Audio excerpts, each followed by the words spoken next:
এক মুসাফির তার কোনো একটা গুরুত্বপূর্ণ বা জরুরি কাজে হন্তদন্ত হয়ে যাচ্ছিল, মানে খুব তাড়াহুড়ো করে সে যাচ্ছিল তার এই কাজটাতে। তো তার যাওয়ার রাস্তার পাশেই একটা গোরস্থান বা কবরস্থান ছিল। তো কবরস্থানের যখন সে ক্রস করতেছিল ওই সময় সে পাশেই দেখে, মানে কবরস্থানের বাইরে বা আশেপাশে সে একটা মানুষের হাড় আছে, যে মানুষের হাড় যে থাকে সে হাড় পড়ে আছে।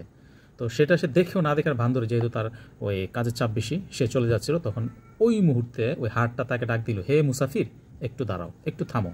তো মুসাফির কিসের শব্দ, একটু থামলো।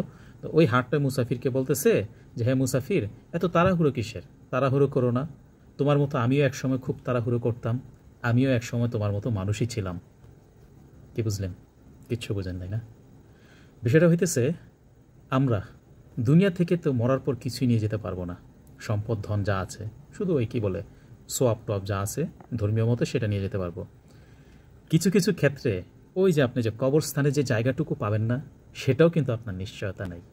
কোনো একটা সময় আপনাকে ওই কবর থেকে আবার তুলে ফেলা হবে, কোনো না কোনোভাবে আপনি কবরস্থানের জায়গাটাও মৃত্যুর পর হারাবেন। এত বড়াই কিসের? এত অহংকার কিসের?